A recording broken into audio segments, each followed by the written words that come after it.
Ce projet fait partie de la stratégie nationale pour moderniser le transport ferroviaire et encourager une mobilité durable.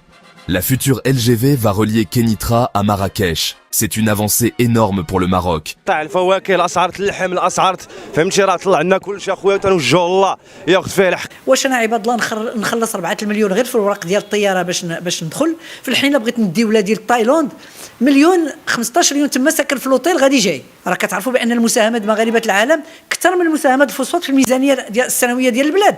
Ce stade ne sera pas seulement le plus grand du Maroc, mais également le plus grand stade de football au monde. Le gazoduc Maghreb-Europe s'inscrit dans une stratégie globale avec plus de 20 milliards de dollars supplémentaires prévus pour les énergies renouvelables et l'efficacité énergétique. الناس راه بزاف راه بغاو يطغاو علينا في هذه البلاد، كنا نشدوا دريه يدخلوها صحه، كل ما كناش حنا ما يمكنش هذا الشيء هذا اللي كيوقع في البلاد وغنبقاو ساكتين.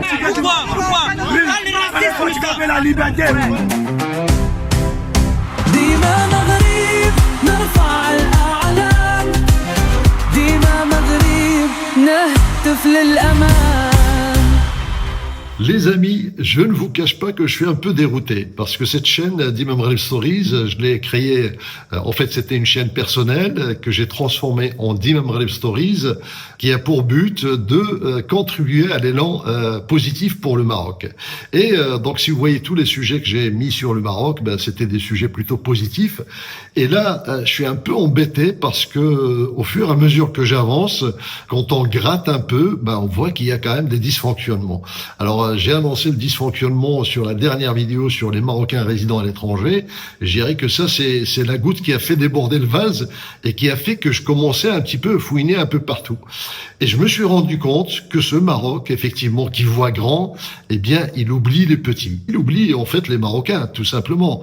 Et ça me déroute. Et je suis embêté parce que je voulais dire que du bien de ce pays, je voulais pas rentrer dans un discours des ennemis du Maroc, ben vous le savez, hein, qui prennent la moindre occasion pour casser ce pays. Eh ben, je me sens obligé de dire des choses qui clochent, et il y en a beaucoup. Et donc, quand on voit notamment Sa Majesté Mohamed VI, qu'il avait bien dit que il faut pas un Maroc à 2 vitesses, et j'ai beaucoup apprécié son dernier discours, eh bien là, je me rends compte que c'est pas un Maroc à 2 vitesses qu'on a, c'est un Maroc à 3, 4, 5 vitesses, et que là, il va falloir faire quelque chose. Les problèmes sont nombreux. Bon, il y a le problème des taxis, par exemple à Marrakech. Donc là, j'ai beaucoup à raconter là-dessus. Hein, donc si vous n'avez pas la petite mèche blonde, il s'arrête pas. Bon, voilà un premier dysfonctionnement. Il y a personne qui réagit par rapport à ça. Vous avez une espèce d'anarchie des gilets jaunes. J'en ai parlé dans la dernière vidéo. Et là, il va falloir trouver des solutions. Et moi, j'ai des solutions à vous proposer là-dessus. Il y a tellement de problèmes à développer dans cette vidéo. Je veux pas qu'elle soit trop longue. Donc, je reviendrai sur chaque problème, certainement, dans chacune des vidéos. Quand vous parlez des Marocains résidant à l'étranger, bon, je vois des statistiques où on tombe un peu dans la propagande en disant c'est pas vrai, il y a beaucoup de Marocains qui sont rentrés. Mais non, ne tombons pas dans ce piège de propagande. Faut dire les choses telles qu'elles sont. Moi, je vous parle de vécu. J'ai rencontré des tas de Marocains. Regardez YouTube le nombre de Marocains résidant à l'étranger qui râlent et qui disent une vérité criante que sont les avions qui sont devenus trop cher, les hôtels, enfin tout est devenu cher. Il y a 3 degrés de mensonge. Il y a le petit mensonge, le grand mensonge et les statistiques. Alors, commencez pas à jouer avec les statistiques. Alors, quand on voit l'opération Merhaba, ben, je dis c'est très bien parce que donc la Fondation Mohamed V a monté une action pour accueillir les Marocains résidant à l'étranger, donc par le port, j'imagine, de Tanger, de Ceuta, et ça c'est très bien parce que ils ont vachement apprécié le fait qu'ils n'attendent pas des heures et des heures pour entrer. En revanche, bah, il aurait fallu penser aussi à une opération bonne route, parce que au retour, tous ces Marocains résidant à l'étranger, ils ont passé 10 heures, 15 heures à attendre à la douane marocaine. Donc, qu'est-ce que c'est que cette hypocrisie? Donc, alors, soit ça a été mal pensé, soit, en fait, les Marocains résidant à l'étranger, vous vous en foutez complètement. Donc, c'est que l'Afrique qui vous intéresse. Venez, marhaban, faites rentrer votre argent et après, on s'en fout de vous. Démerdez-vous pour sortir. Donc, ça, je trouve qu'il y a quelque chose qui cloche. Ça manque de finition. Hein. Ce sont des actions louables, ok, intéressantes, mais allez jusqu'au bout de votre action. Il y a un point très important. Je vais vous montrer une photo. Regardez cette photo. Ça, c'est les Marocains résidant à l'étranger des années 60, c'est-à-dire le Magria. Donc, comment on appelait le Magria?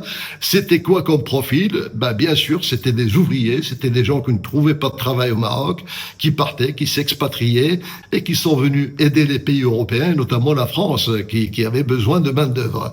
Mais les Marocains résidents à l'étranger aujourd'hui, qui sont au nombre de 6 millions à peu près dans le monde, eh bien, c'est pas du tout ce profil. Vous avez beaucoup d'ingénieurs, vous avez beaucoup de chefs d'entreprise, vous avez des artisans, vous avez des intellectuels, et je vais vous expliquer une chose, parce que la plupart sont partis en Europe pour faire des études, et ils sont arrivés au sommet, malgré eux. Parce que quand tu t'inscris dans une grande école ou dans une université en France, eh bien, tant que tu es inscrit, tu as ta carte de séjour. Alors, qu'est-ce qui se passe? Il y a beaucoup de Marocains qui se disent, tiens, je suis arrivé à la licence, est-ce que je rentre au pays? Bon, il a envie de rester, donc du coup, il est obligé de s'inscrire, il fait une maîtrise, il fait un doctorat.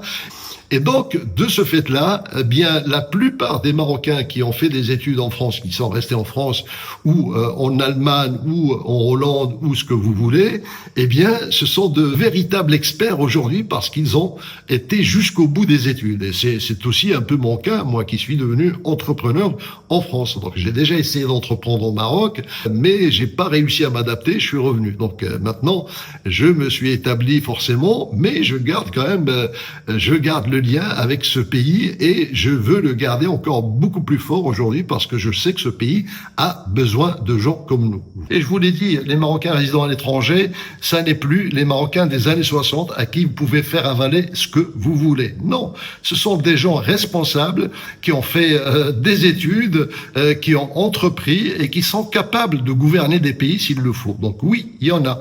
Donc alors, on cherche pas du tout à faire ça, on s'en fout, c'est pas le but. Mais le but, c'est que il faut pas nous prendre pour des cons.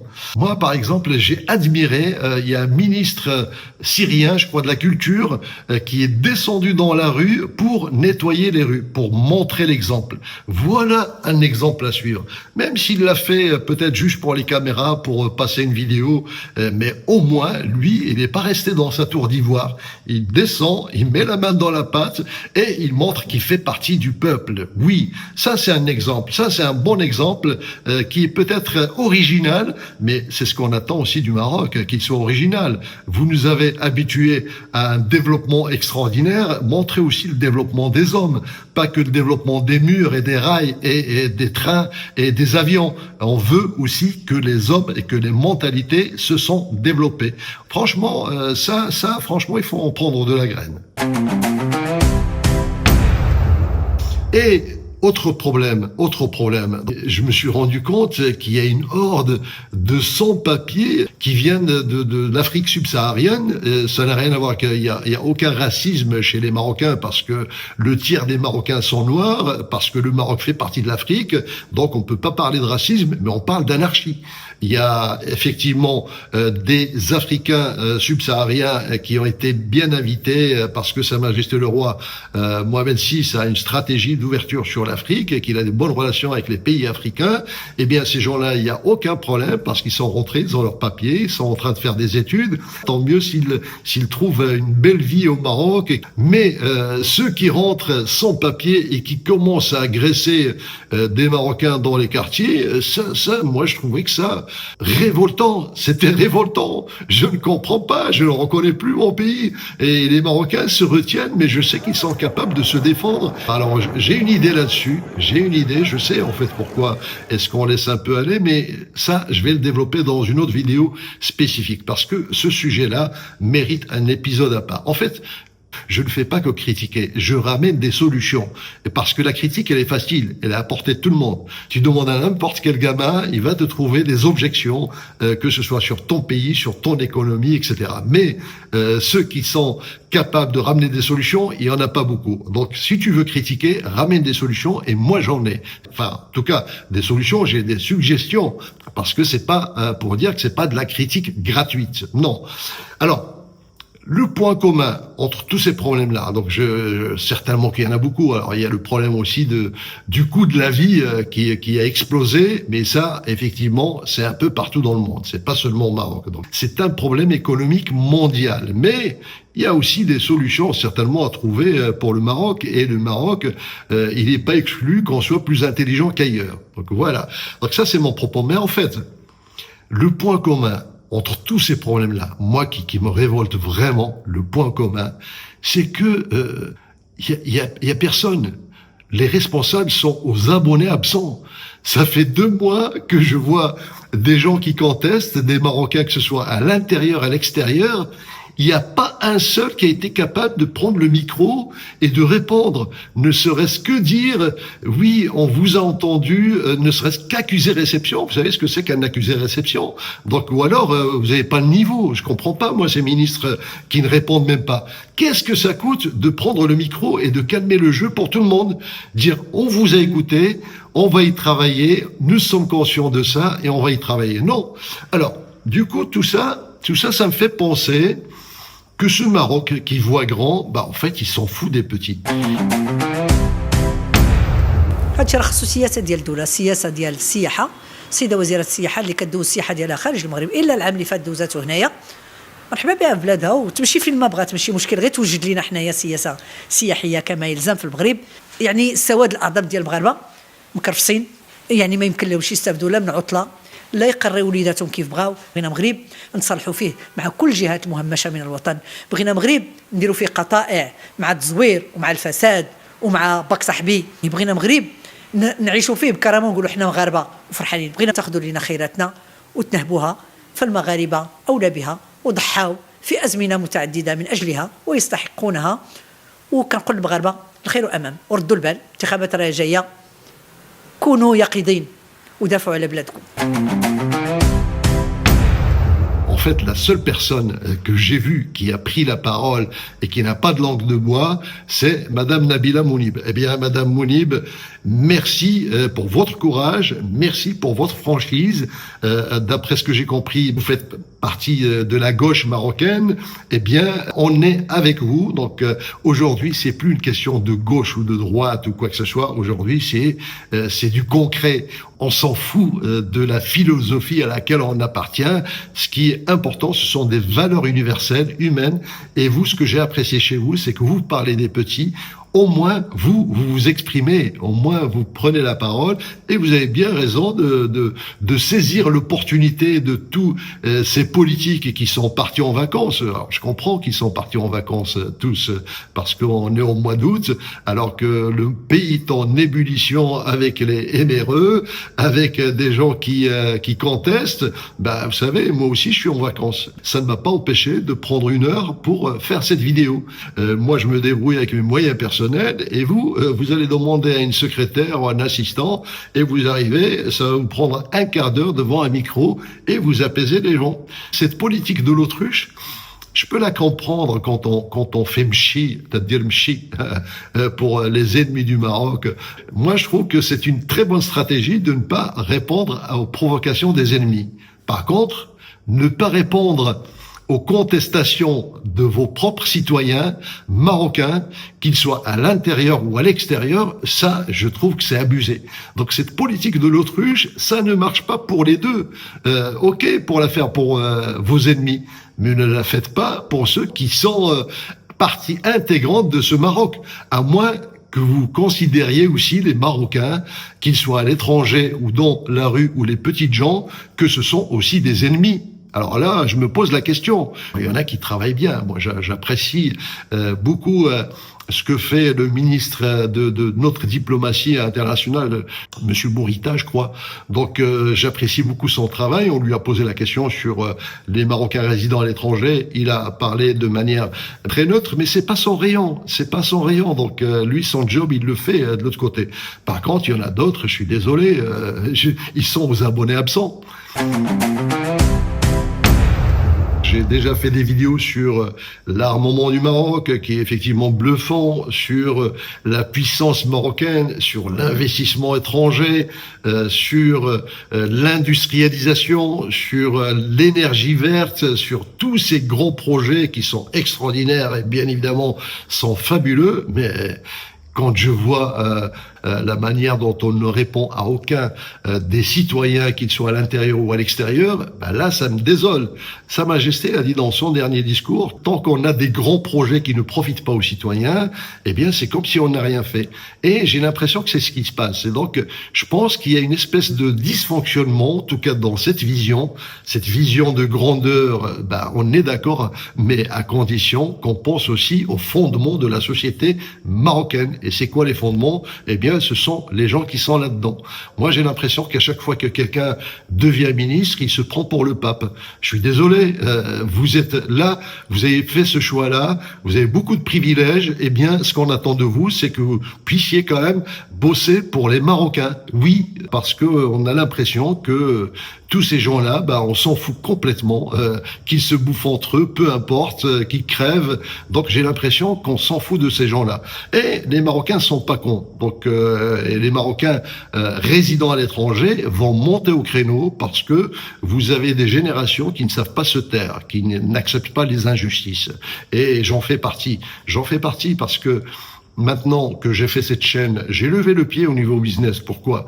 Parce que je m'approche un peu plus de la retraite et je me suis dit, tiens, je vais profiter de ma retraite pour aider ce pays, peut-être pour qui je ne compte pas beaucoup. Alors pour les politiques, une parole comme la mienne ou comme les autres ne compte pas beaucoup, mais moi, ce pays compte beaucoup pour moi. Il compte beaucoup et je vais pas le lâcher parce que ce pays ne vous appartient pas. Il appartient à tous les Marocains. Il y a un silence assourdissant qui est quand même incroyable. Moi, j'ai fait plein de propositions à des tas de ministères, que ce soit sur la cybersécurité, que ce soit sur la réputation du Maroc parce que c'est mon métier, et tout ça bénévolement parce que je veux contribuer avec ma capitalisation d'expérience à l'étranger, à l'international. Je me suis dit, tiens, je vais faire profiter le pays. Eh bien, en plus, on a parlé de la Fondation Maroc 2030 et dont, si vous regardez effectivement l'article de tel quel, vous allez voir que l'une des caractéristiques de cette fondation, c'est d'impliquer les Marocains résidant à l'étranger dans un comité consultatif. Eh bien, figurez-vous que j'ai envoyé ma candidature et que j'étais prêt bénévolement à aider ce pays. Et la réponse que j'ai eue, je vous la donne en mille, c'est zéro. Zéro réponse. Qu'est-ce que ça vous coûte pour quelqu'un qui a passé 15 jours, 1 mois, parfois 2 mois avec ses équipes pour vous préparer un projet qui vous apporte pour aider ce pays? Qu'est-ce que ça vous coûte de dire à l'une des 3 secrétaires, ce monsieur, répondez-lui, dites-lui qu'on a bien reçu et que ce projet, malheureusement, c'est pas le moment où il ne nous intéresse pas. Et vous pouvez dire non, ça me dérange pas, mais dites quelque chose. J'ai écrit à Sa Majesté le roi Mohamed VI et je crois que Sa Majesté le roi Mohamed VI est la seule personne au pouvoir au Maroc à être conscient de la valeur des Marocains résidant à l'étranger, de la valeur de chaque citoyen au Maroc. C'est le seul. Tout ce qui gravite autour, je suis désolé, je vois pas d'éléments qui permettent de dire qu'ils sont dans la même lignée que notre Majesté. Et franchement, parce que c'est vraiment lui le pilier de ce pays et c'est lui qui permet de fédérer à la fois tous ces Marocains pour qu'on rentre pas dans une guerre civile à un moment ou à un autre. Autrement, là, c'est en train de partir en vrille. C'est en train de partir en vrille, je vous le dis. Je suis pas en train de raconter un discours des voisins qui n'aiment pas le Maroc et j'ai pas envie de rentrer là-dedans. Donc, aidez-nous à vous aider, hein. Ou alors, vous êtes en train de faire le jeu de nos ennemis. Moi, Sa Majesté, il m'a écrit, il me répond. parce que j'ai eu le plaisir, j'ai eu la chance de le rencontrer sur un événement en tant qu'entrepreneur, et on a gardé contact, et quand je lui écrivais de France pour telle ou telle occasion, il me répondait. Vous imaginez, depuis qu'il était prince héritier, il me répondait. Il a gardé cette délicatesse de répondre à des gens qu'il a croisés et qui sait qu'ils sont là pour le bien du pays. Alors, qu'un ministre ou qu'un responsable ne vous réponde pas, ne vous prenne même pas au téléphone, s'en foutent complètement de vous, ça c'est révoltant. Donc voilà, je vais avoir un peu plus de temps pour m'attaquer à tous ces problèmes. Donc j'ai rarement demandé dans mes vidéos de vous abonner, donc parce que je ne cours pas après les followers. J'ai fait ça par amour de la patrie, par amour du Maroc. Donc mais là, je vais vous demander pour la première fois si vous pouvez non seulement vous abonner, mais faire un maximum pour qu'il y ait quand même des abonnés dans cette chaîne, parce que j'ai envie de porter la voix de ceux qui ne peuvent pas parler. J'ai envie de porter la voix de ceux qui n'ont pas de voix.